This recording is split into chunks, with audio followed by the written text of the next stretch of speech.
আসসালামু আলাইকুম। বিপুল sequence math চ্যানেলের পক্ষ থেকে আপনাদের সবাইকে স্বাগতম।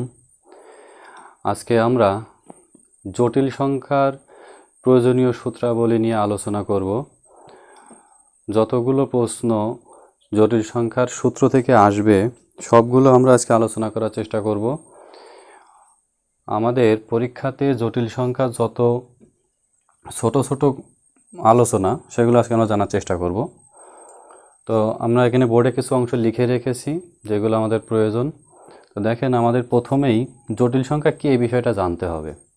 তো জটিল সংখ্যা কী বলতে আমাদের বোঝায় যে একটা জটিল সংখ্যা কেমন দেখতে, তার মধ্যে কি কি অংশ থাকে এবং কোনটার পরিচয় কি সেটা যদি আমরা জানতে পারি।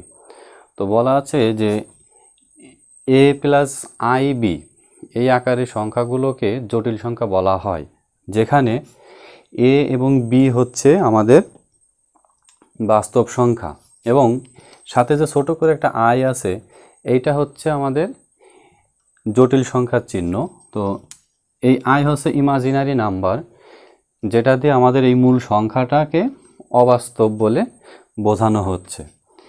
এই i এর পরিচয় হচ্ছে √(-1).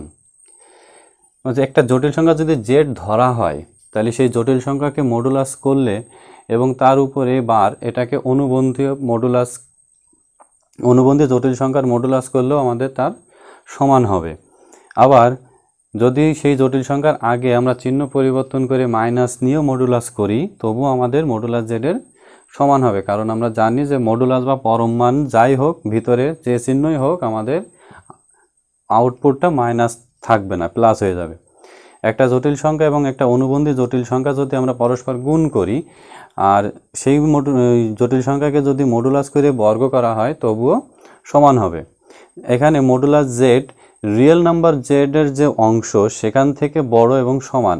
এখানে আমাদের এ হচ্ছে বাস্তব অংশ আর বি হচ্ছে জটিল অংশের সাথে আছে, তো সেটা ইমাজিনারি নাম্বার অফ জেড হচ্ছে মডুলাস জেড বড় বা সমান হবে।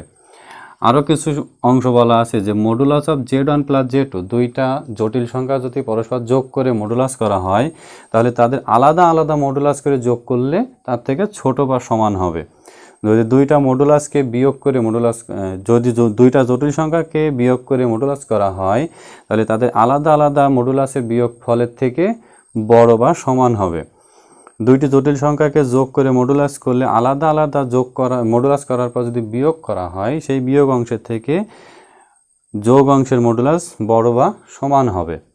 আবার দুইটি জটিল সংখ্যাকে যদি পরস্পর বিয়োগ করে মডুলাস করা হয় তাহলে আলাদা আলাদা মডুলাস করার পর যদি যোগ করা হয় তাহলে তাদের থেকে ছোট বা সমান হবে। কিন্তু আবার দেখেন যে যদি দুইটা জটিল সংখ্যা পরস্পর গুণ করে মডুলাস করা হয় তাহলে তাদের আলাদা আলাদা মডুলাসের গুণফল একই থাকবে। আচ্ছা, অনুবন্ধী জটিল সংখ্যা কি? আমরা অনেক সময় জটিল অনুবন্ধী করতে গেলে ভুল করি এই জায়গাটাতে, যে একটা জটিল সংখ্যা যদি a + ib হয় তাহলে সেটাকে অনুবন্ধী উপর একটা বার চিহ্ন দিয়ে লিখতে হয়। তাহলে জেড বার, a + ib একটা ধরে নিয়েছিলাম জটিল সংখ্যা, তার উপরে একটা বার। সব সময় আমরা খেয়াল করব যেখানে আমাদের ইমাজিনারি অংশ থাকবে সেই চিহ্নটাই শুধু পরিবর্তন করব অনুবন্ধীর ক্ষেত্রে। এবার দেখেন যে মডুলাস z সমান a + ib, এরও মডুলাস করলে এই ইমাজিনারি অংশটুকু বাদে এই a ও b যে বাস্তব অংশটুকু থাকবে তাদের বর্গ করে রুট হবে। অর্থাৎ খেয়াল করে আমাদের যে আরগণ চিত্রে আছে x = r cos θ, y = r sin θ।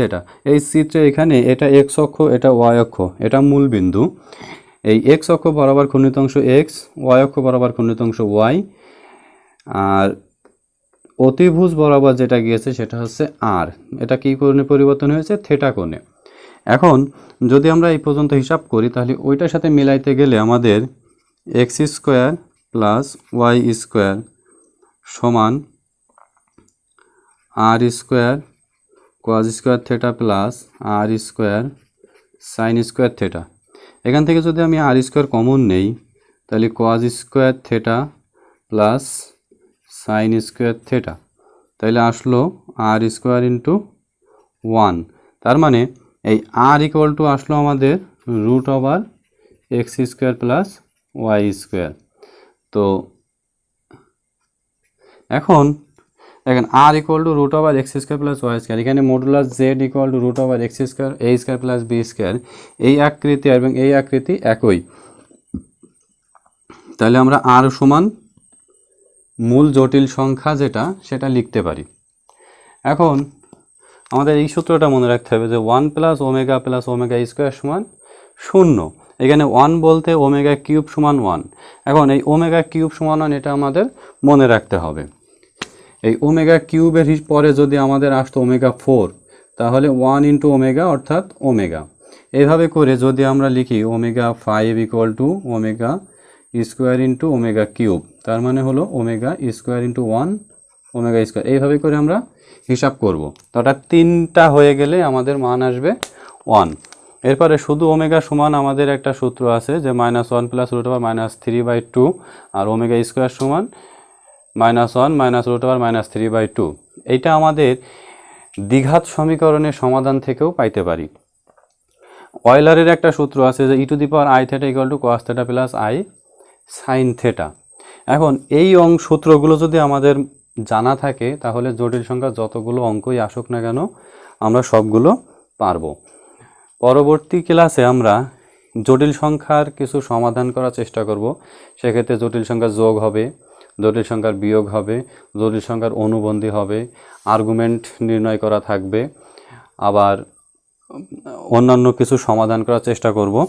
এখানে আমাদের একটু জানা দরকার যে মুখ্য আর্গুমেন্ট যেটা, একটা জটিল সংখ্যাকে যদি আর্গুমেন্ট বের করা হয় তাহলে আর্গুমেন্ট অফ জেডটা যদি আমাদের জটিল সংখ্যা হয় তাহলে argument of Z equal two theta. কখন? যখন থিটার মানটা হবে -পায়ের থেকে বড় এবং পায়ের সমান বা ছোট, তাহলে -π থেকে π পর্যন্ত। সাধারণ আর্গুমেন্ট ক্ষেত্রে হচ্ছে ছোট হাতের আর্গুমেন্ট অফ জেড, আমরা মুখ্য আর্গুমেন্টে দিয়েছিলাম বড় হাতের এ, সাধারণ আর্গুমেন্টে দেবো হচ্ছে ছোট হাতের argument of Z equal two 2nπ plus argument of theta. তার মানে এই সাধারণ মুখ্য আর্গুমেন্টের সাথে যদি 2nπ যোগ করি, যেখানে n এর মান হবে বা স্বাভাবিক সংখ্যা, তখন আমাদের আসবে সেটা সাধারণ আর্গুমেন্ট। আমরা আর্গুমেন্ট নির্ণয় করা শিখব এবং অন্যান্য কিছু প্রমাণ আমরা পরবর্তী ক্লাসগুলোতে শিখব।